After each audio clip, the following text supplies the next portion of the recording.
Agent of F.O.X.G.L.O.V.E. Ingobnito by Lark Sabre. Read by Lark Sabre. Chapter 16. Out of the Sewers. Once Hunter had been recruited for the next fairy dust heist, the conspiratorial quintet made their way back to the rickety lift and up to the Ingobnito's front of house zone again.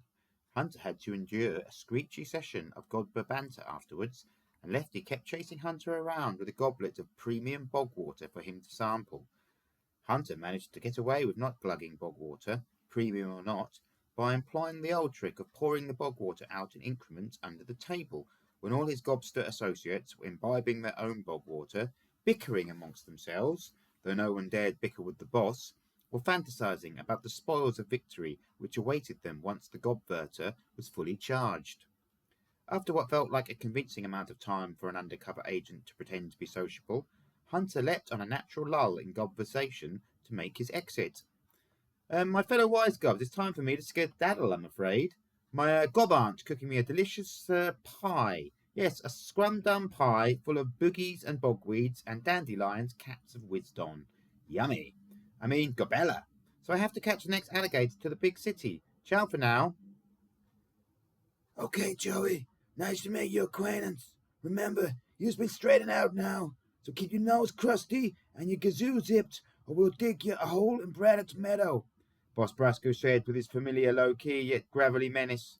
We're hitting the bank of Dams to Fly City night after tomorrow. Capiche? You got a piece? A piece? You want some of my gob aunt's pie? Chuckled the boss with crunchy-throated, double-edged jollity. You's a regular comedian, Joey. You ain't gonna clip no fairy Fred's flutterers with a slice of your gob aunt's pie, or a sloppy gob sippy now, is ya, you milkling? Oh, you mean a hooter huffer? Now, I did have one, but it, jammed. You see, I blew a right whopper of a yellow bran flake out of it, and before Hunter could elaborate on this boogie-flexing fib, Lefty interrupted him with an avuncular offer of help. Well, avuncular, if your uncle is inclined to give you the goblin equivalent of a gun. Don't sweat it, Joey. You's one of Lefty's boys now, and Lefty always looks out for his boys. Forget about it. I got a spare hooter huffer you can borrow for the job, but you owe me, eh, Joey? Okay, cheers to that, Lefty. Well, I'll see all you chaps day after tomorrow then, for the job, answered Hunter. But just as he was about to take his leave to the mumbled farewells of John Gobby, Lucky, and the boss, Lefty stood up too. I'll tell you what, Joey. I'll walk you to the gator dock, just so you don't get in no jam with some gob fellas who don't recognize you, seeing as you's from out of town and all.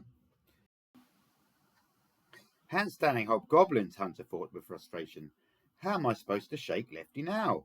What if an alligator to the big city really turns up while he's still loitering about? I don't want to end up in some London sewer. I'm only 7 3/4, I'll get lost. And I'm pretty sure I'm not allowed to go to London on my own. I want to get back to my garden now, and go in and have my tea and get ready for trick or treating. But come to think of it, I could do with Lefty reminding me of the way out of here again, and his Bogsy light will come in handy in the sewer tunnel on the journey home. I'm going to have to play Joey Pumpkins for a little while longer. Yeah, that'd be great. Thanks, Lefty. Us big city gobs don't have cool Bogsies like you gobfellas down here in Little Whiffley. Farewell, Sigma, Hunter replied appreciatively, with a dollop of flattery to boot, which was never harmful. Sigma, you's big city gobs talk kind of goo-goo gajoo bats. You know that, Joey? Come on, let's take a walk. I need to get home before Mrs. Licino and my 2 little Gambinos think I'm wearing concrete winkle pickers. Lefty and Hunter left John Gobby and Lucky to dance on eggshells in the company of the Don of Little Whiffley. Hunter had a hunch that the Mooklin double act might also be making their own way home as soon as an excuse presented itself. They visibly cowered in the presence of the brusque boss Brasco. Hunter sensed the boss didn't much fraternize with rank-and-file gobsters, though he seemed to know Lefty quite well. Maybe that was because Lefty had attained the rank of Gabbo and gave the impression of being an old-timer in the goblin underworld. Or maybe it was just because John Gobby and Lucky were a pair of wallies. Hunter and Lefty briskly strolled through the goblin town, carved out of a king Batberg. Goblin shindigs and goblin Donnybrooks carried on all around them. Indeed, it was difficult to tell what was a shindig and what was a Donnybrook in Little Whiffley. As they traversed the Fatberg To get to the wall with the dislodgeable brick, Lefty opened up to the newbie, Hunter/Joey Pumpkins, who he had taken an instinctive liking to. This made Hunter pang with guilt. As goblin though Lefty might be, Hunter was still tricking him and would ultimately betray his trust. But deceptively winning the confidence of outlaws was what being an undercover agent was all about. Hunter yet again had to remind himself that yes, he was fibbing for the greater good. Yeah, I's got 2 Gambinos, a son called Lonnie, and a little she-gob named a Princess Ooze. I met my old lady Loretta back when I was a young sewer soldier for the Mobilino crew, younger than them Mooklins, John Gubby and Lucky. I was just stealing junkyard scraps from the F.O.X.G.L.O.V.E for old Bugsy's workshop after Gooey got roll pizzaed and Bugsy quit the life, you know. Then Boss Brasco took over, and we was just scraping by. The boss taking a bigger and bigger cut of any F.O.X.G.L.O.V.E garbage we got robbed. He runs all the rackets in Little Whiffley, takes a cut from all the card games and bogwater giants too. Now them fairies used to zap us at the croak rats, or them Winnebago slugs, the slugs with the mobile homes on their backs, or shrink as schnozolas just for fun, see? Alright, not just for fun. We did once or twice accidentally eat the odd failing or elfling brat when we bumped into 'em in some F.O.X.G.L.O.V.E house when they was out elf-locking and we was gremlinin'. But hey, who ain't scuffed a fairy before? Am I right? Forget about it. But since Bugsy invented them amulets, we's had them fairies by the small and silkies. Know what I'm saying? And now the boss has got that gobbutter nearly all wiped out. It looks like the Mobilino crew's not only gonna run them fairies off the face of the surface world, but them F.O.X.G.L.O.V.E too. After all, they're the super crooks who chased us out of the woods and down into the sewers in the first place. Let them live down here instead. Lefty appeared to have a lot to get off his chest and was singing like a brown canary. Despite himself, Hunter had been warming to the Godbers, and Lefty especially, but learning that they had humans in their sights too, once they'd filled the Gobverter and vanquished the fairies, steeled his resolve. This mission was not just crucial for the survival of Agent Wildflower and the rest of Damselfly City, but he now realized he had to be a super hush-hush, super keep-it-on-the-down-low, super undercover hero for humankind too. Humans didn't have any defenses whatsoever against goblin dust-enriched bogsies, or any magic as far as Hunter knew. He loved his Switch and YouTube, and reliable non-bogsy light bulbs and all, but magic certainly had its advantages over technology. The fact Lefty had confessed to munching on the occasional failing also squelched any sympathy Hunter was beginning to feel for Lefty. He thought of Agent Bluebell and her son Blatchit, and how grief-struck she would be if a godbird gobbled him up, like F.O.X.G.L.O.V.E feasting on a fledgling fallen from its nest. Lefty's monologue had taken them all the way to the other side of Little Whiffley, and the sewer wall with a secret wobbly brick entrance. The brick hadn't been slid back into place, so Hunter and Lefty were soon through the gap and into the sewers, which were more whiffy than Little Whiffley. Lefty's Bogsy automatically flashed into torch mode, illuminating the dank tunnel where Sharona and Lincoln had gator-ported them what seemed like yonks ago. "Should we put the brick back, Lefty?" asked Hunter, wanting to proactively avoid Lefty barking orders at him like he did at John Gobby and Lucky. After all, Lefty was the Gabbo, and technically Hunter's boss when Boss Brasco wasn't around, or so the gullible goblins assumed, bamboozled as they were by a $3.99 mask. No, forget about it. I's gotta go back that way anyways. I'll wiggle it back into place myself, or get one of them other mooklins in my crew to do it tomorrow. Come on, Joey, I ain't got forever. Loretta's gonna sprain my sprouts if I'm too late to tuck the Gambinos in for like the 9th night in a row, gabish? She ain't that keen on the life, you know. I think she wishes I could just retire.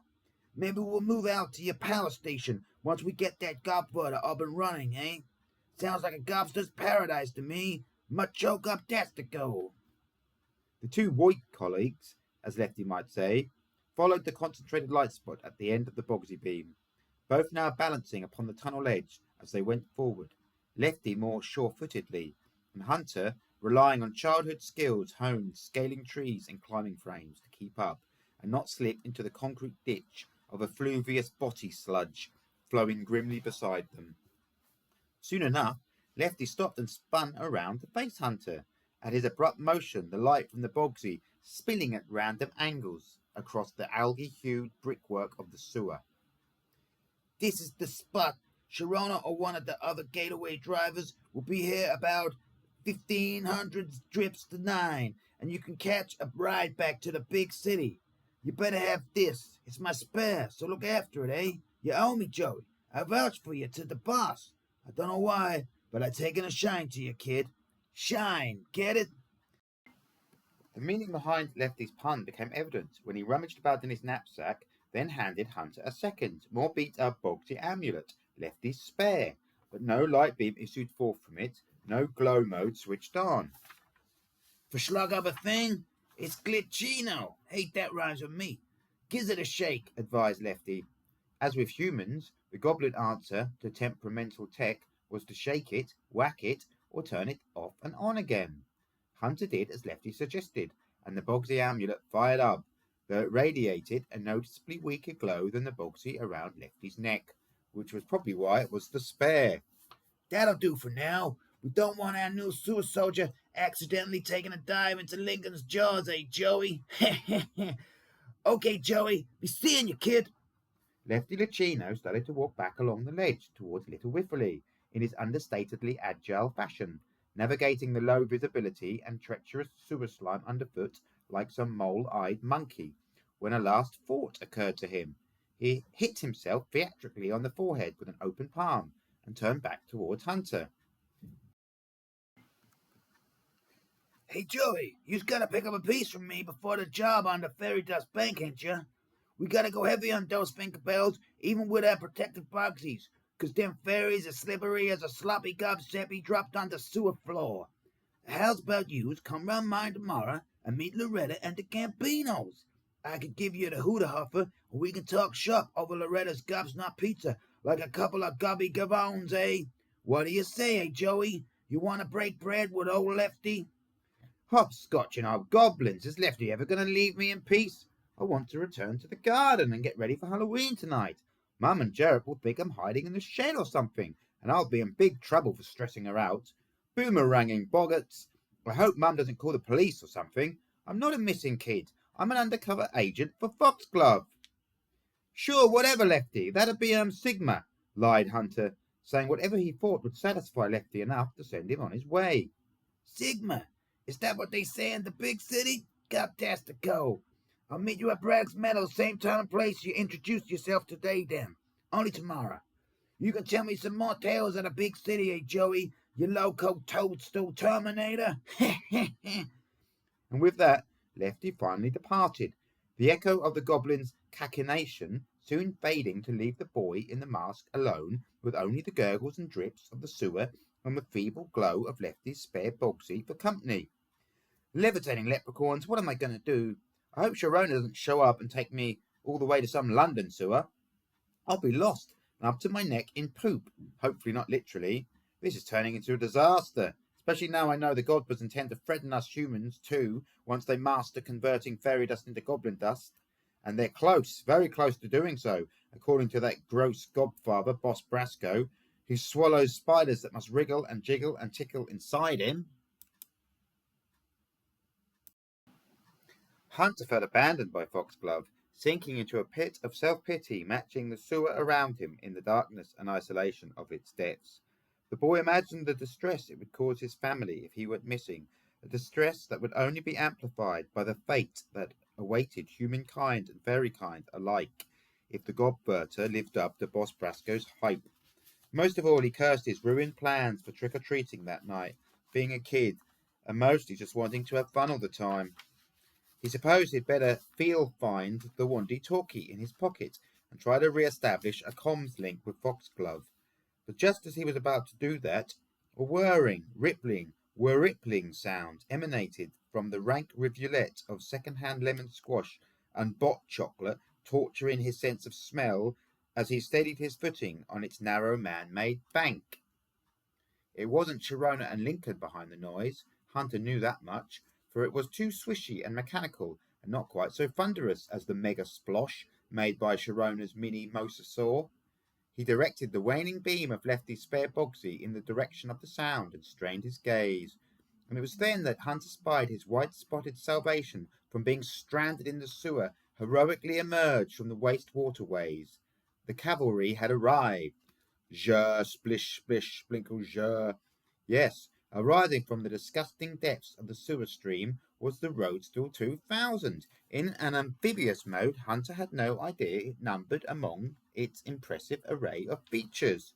Spotlights shone from several of its white spots, which human fungus boffins call warts, like leaning towers of light. Once the Roadstool was floating atop the fetid flow as if a blotchy boat, the white wart passenger door revolved open, and within the Roadstool's well-lit interior sat the welcome form of his F.O.X.G.L.O.V.E handler, Agent Stella Wildflower. Hunter felt immense relief that F.O.X.G.L.O.V.E didn't, after all, abandon its agents in the field, to use agent speak. This phrase doesn't literally mean a field, or even some scrubland like Braddock's Meadow. No, it just means wherever the heck the agent is sent to ply their spycraft, which in Hunter's case had been a sewer, and Hunter certainly didn't want to linger there any longer than necessary. Even the goblins didn't seem overly keen to do that, from what Lefty had divulged about how the Mobalinos intended to use the Gobverter to turn the tables on the humans as well as the fairies.